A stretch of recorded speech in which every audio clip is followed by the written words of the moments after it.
Hello, I am Father Felix, and here's a quiet story I ran across behind the founding of this country that few people ever hear. It begins with a man named Charles Carroll, who was born into one of the wealthiest families in the colonies and was barred from voting because of his faith. Catholics in colonial Maryland couldn't hold office, practice law, or worship publicly, so Carroll spent 16 years in exile, educated by Jesuits in France. He returned home rich and powerless, picked up a pen, and started writing under the name First Citizen. His essays became powerful arguments for liberty in America. And when the moment came, he signed the Declaration in a way that made sure the king knew exactly which traitor he was. In the world he inhabited, Maryland began with a promise that sounds almost too good to be true. In the 1630s, the colony opened its arms to Catholics fleeing persecution in England, and for a brief while, it actually worked. You could worship according to your own conscience without fear of the law. But by the time Charles Carroll was born in Annapolis in 1737, that promise had faded drastically. The city still carried the elegance of its early dreams, but the laws had turned cold. The colony had shifted, and Protestant leaders soon put in place penal laws that mirrored the ones crushing Catholics back in England and Ireland. These weren't gentle rules. If you were Catholic in Maryland, you couldn't vote, hold public office, practice law, or worship in public. Your own church doors had to stay closed, and your children couldn't be educated in their faith at local schools. So wealthy families like the Carrolls did what they had to do, and they sent their sons abroad. Young Charles left home at about 10 years old and wouldn't return for 16 years. At the Jesuit College of St. Omer in France, and later in Paris and London, he studied law and philosophy under Jesuit teachers. He lived in a world of books, debate, and rigorous inquiry far from the Maryland estates he would one day inherit. He grew up fluent in French and deeply formed by the intellectual rigor of that tradition. It was an education fit for a statesman, but in his own colony, the law treated him like a stranger. When he finally came back to Maryland in 1765, he was a polished, educated man in his late 20s. He also ranked among the richest men in America, with vast estates to manage and a family name that carried real weight in the colony. But there was one problem. In the eyes of the law, he barely existed. He couldn't cast a vote, sit in the assembly, or speak as a citizen.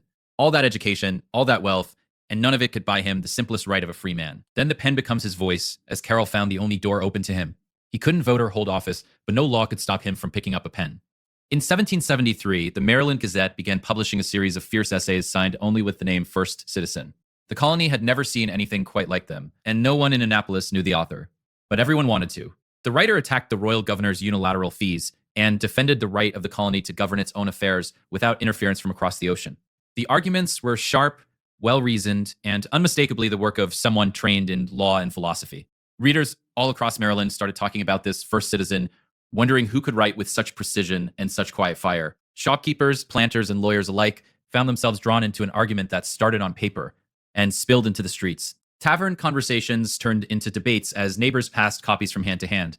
Before long, a pen name had become a force. Here was the unbearable irony.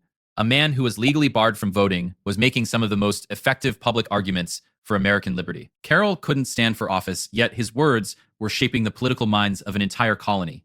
The governor's own secretary, Daniel Delaney Jr., fired back under the pen name Antolon, and the two men waged one of the most celebrated public debates in colonial history. Delaney was a formidable opponent, trained in the same legal tradition, but Carroll's logic kept bending the debate back toward the rights of ordinary men. Carroll won, not by shouting, but by thinking. When his identity finally became known, it only deepened the wonder. A Catholic planter from Annapolis had been the one speaking for freedom all along. As tensions with Britain grew worse, something unexpected happened. The old penal restrictions against Catholics started to loosen in practice because the Patriot cause needed every ally it could find. Unity against the British mattered more than old prejudices, and slowly, quietly, Carroll stepped from the shadows into the light. Local committees began asking for his help, and neighbors started seeking his counsel.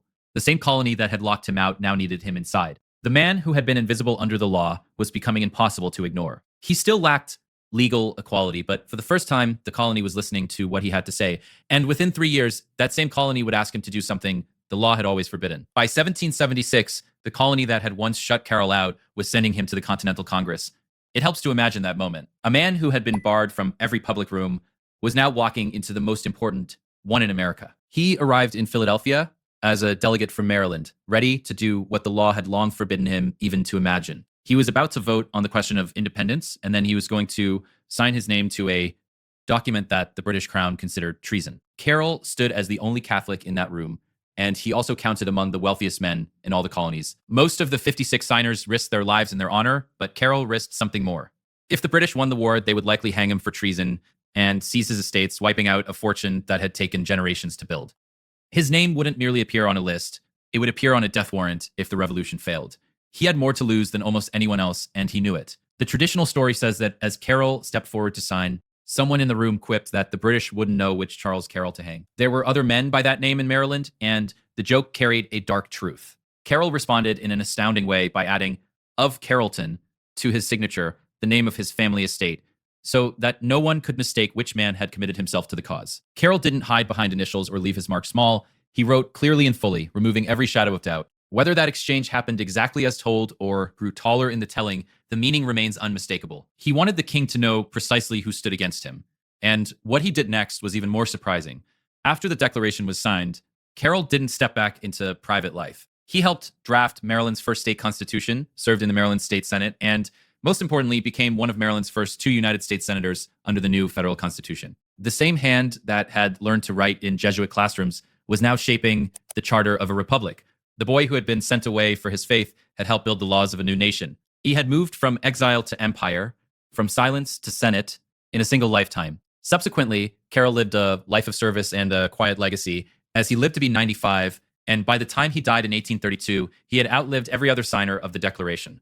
He watched Jefferson and Adams die on the same day in 1826, and then he carried the memory alone for 6 more years. For years, he had been the last living witness to that room in Philadelphia, the last man who could say he had been there when the nation was born. He remained a respected elder statesman, a figure people turned to not for loud speeches, but for steady judgment.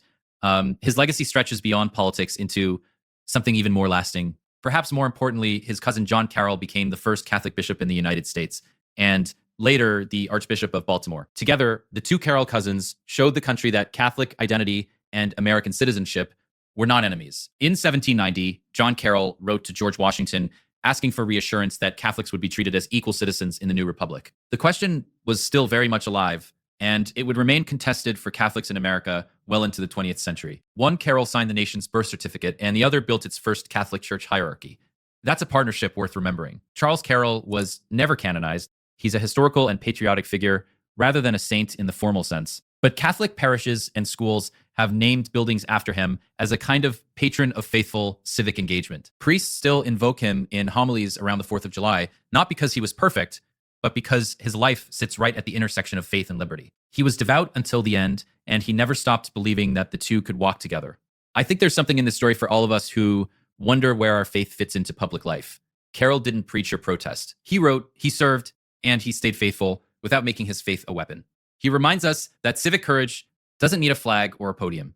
It only needs a conscience and the willingness to act on it. That is a quiet kind of courage, the kind that builds things without tearing other things down. It's the sort of story that stays with you. I hope you'll carry a little of this piece with you today, not as a lesson to memorize, but as a companion for the quiet moments ahead. And if you find yourself drawn to these hidden stories of the faith, I invite you to sit with us a while longer. There are so many more worth hearing. I am Father Felix, and thanks for joining me in Father Felix Finds. Join me for other interesting stories about the Bible and the Catholic faith.